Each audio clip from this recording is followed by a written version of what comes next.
Turkish, he's got a smile on his face. And I remember the other night you said you can't really be bothered with stuff in the league right now. It's not a turning point in the league, it's a roundabout. But what would get you excited is a win in the FA Cup. So, in the words of Josh Kroenke, are you excited? Nah, you're taking it too far at the end, Rob. You're taking it too far. Reminding me of that surname, yeah? You don't want this interview to go well at all. No, scrub that part. But that was a cup tie, wasn't it? It definitely was. I mean, like we knew what Sheffield United would do. We knew they'd make it hard work. They've made it hard work from many teams throughout this season. I think, you know what it is? It's an improved performance by us, but it's still not good enough because there was many times throughout that game where Sheffield United were exposing our defensive weaknesses. Throw-ins were causing problems. Corners, whipped in balls, it was all causing problems. And in the end, they scored from one of those. Obviously, we got away with it. We got the last minute or injury time winner.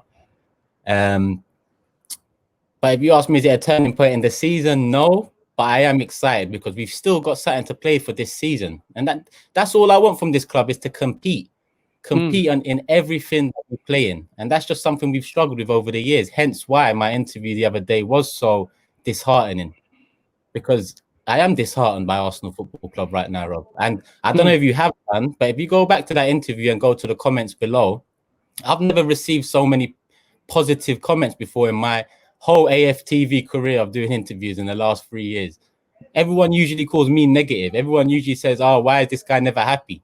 But slowly people are coming around to understand why I haven't been ever happy on AFTV. Why, in their words, I've been negative. In my words, I'm real. Because the reality is, Arsenal Football Club have been negative for the past decade or so. So what do you expect from me as a fan, as a man that wants to see the club he loves from so young compete for the biggest trophy? That's all I want, Rob. We'll pick a couple of positives out for me today. Couple of positives, I'd say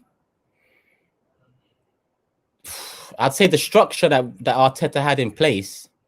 I know he changed formation again, but I feel like it worked better for the team. I feel like it's our best performance since we came back.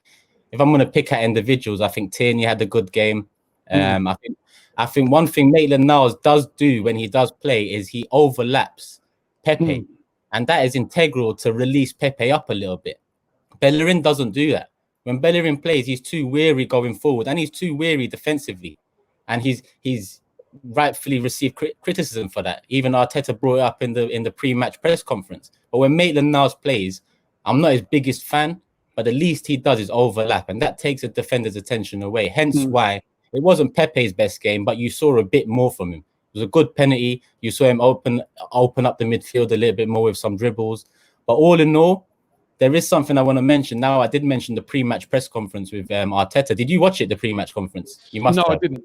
No, we didn't. I didn't see that. To be honest, that's another thing you should watch because the first 2 minutes of it, Arteta's talking about Liverpool. Obviously, he was asked about Liverpool being champions and whether that is indication that there is hope at Arsenal Football Club because it was only 4.5 years ago that Klopp took over or something like that.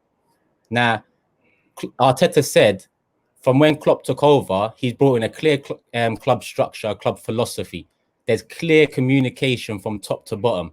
He was sending indies all over to Kroenke and the board at Arsenal Football Club. If anyone hasn't watched that, go and watch the pre-match conference for this tie.